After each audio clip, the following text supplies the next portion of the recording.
to have the Lord in front of you. He who is the master of infinite universes. What do you ask from him? Suppose Jeff Bezos comes with his checkbook and says, I have signed and giving you a blank check. Put what you want.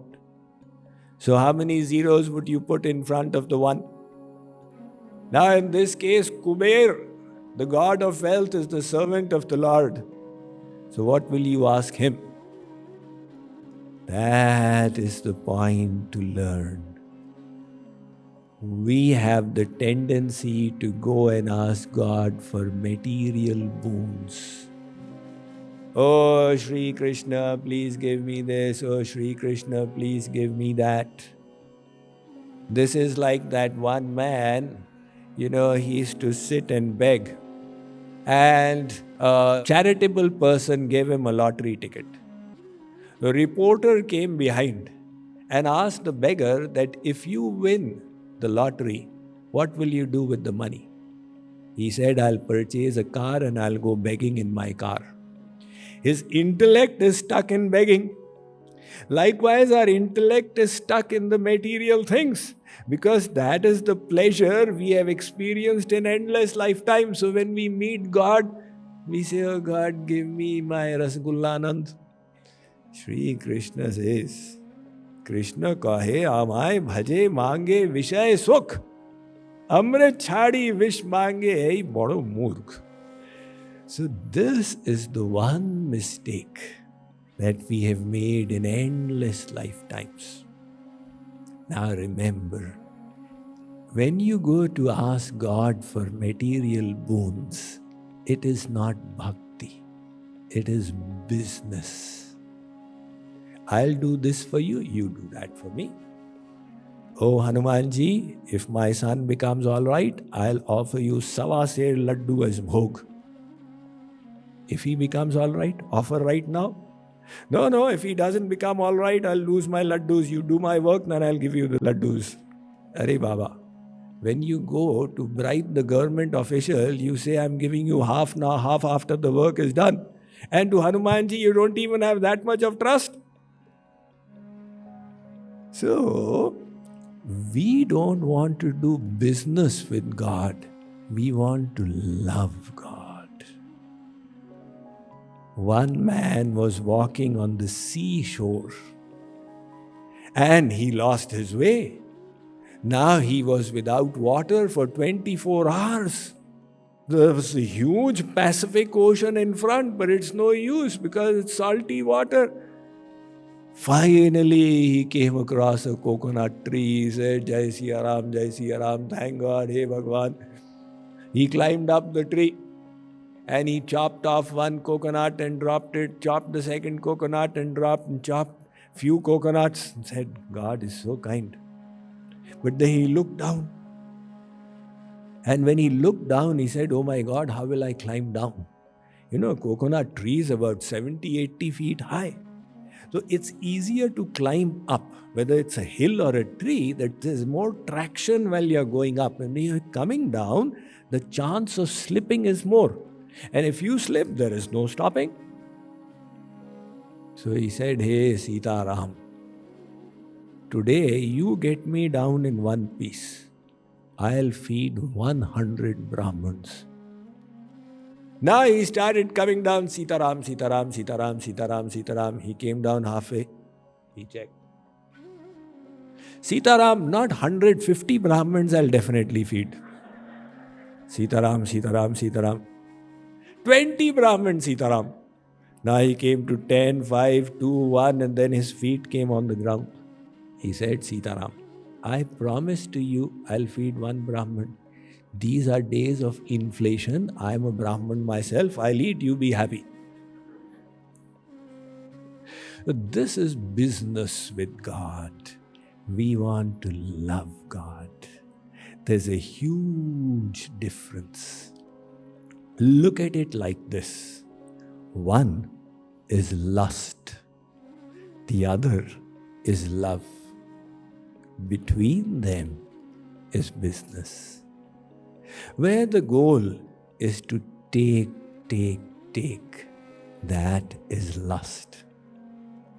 Where the goal is to give, give, give. That is love. Where the goal is to give and take, that is business. In all our lifetimes till date, we either took or we gave and took. Now we need to learn how to give.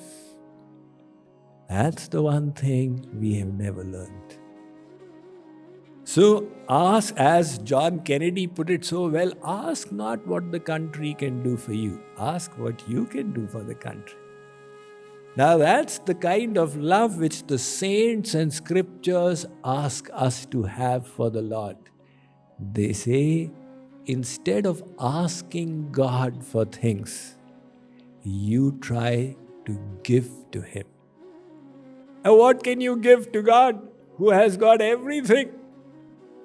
Giving is the expression of love. One child went to his father and said, Papa, give me $5. Why do you want it? Give me. Arey beta, why do you want? Give me. Oh, you nuisance, here it is. So he went to the 7-Eleven store and got one Kit Kat chocolate. Papa, today is your birthday. Happy birthday. The father was delighted. Oh my God, my Pappu loves me so much. Now what did Pappu do? He took the money from the father and gave the chocolate. But in doing that, he expressed his love. Likewise, whatever we have is from the Lord. When we engage it in service, it's the finest expression of love. So learn to love God like this. And then what will happen? He will become your servant. See, God is already a selfless lover. You become a selfless lover. God will say, this soul wants nothing from me. Let me become his servant. So these words of the scriptures, aham bhaktah paradhinaha, I am enslaved by my devotees, they will come true. I will end with a story from Gitanjali, the anthology of poems written by Rabindranath Tagore, for which he won the Nobel Prize. This is the one I loved the best out of it. He talks about one beggar who used to go around with the bowl. And one day he saw the chariot of the King of Kings. He said, oh my God, am I so lucky that I am seeing the chariot of the King of Kings? My wretched luck, this is not possible. So he pinched himself and realized he was not dreaming. He started then daydreaming. What if the King of Kings comes here and asks me, beggar, what do you want? Then I'll say, I want a Tesla. No. I want a Rolls Royce. No. I want this car and I want this house, etc., etc. He made his list. And he looked and the chariot actually turned towards him. He said, this is too surreal. It came right in front of him. He said, Arey Baba, this is the luckiest day of my life. And the King of Kings got out and came in front of the beggar. The beggar said, now is my moment. He is going to ask what you want. He closed his eyes and revised his list. What car had I planned on asking, etc. And then he opened his eyes and the King of Kings had put his hand in front. Hey beggar, can you give me something? The beggar said, Ulti Ganga? What's happening here? His intellect failed him. He put his hand in his bag, which he had, that sack, and he managed to find one grain of wheat. He took it out and put it in the hand of the King of Kings, who went away with it. The beggar was confounded. I came to the ocean of nectar and still I am thirsty. When he reached home and opened his bag, he discovered a grain of gold. Then he put 2 and 2 together. I gave a grain of wheat, I got a grain of gold. Oh my God, I missed my chance. If only I had done Sarva Samarpan today, everything would have turned into gold. So, your goal is not to take from God, but to give to God. And in that process, you will get everything from Him: divine love, divine bliss, divine knowledge.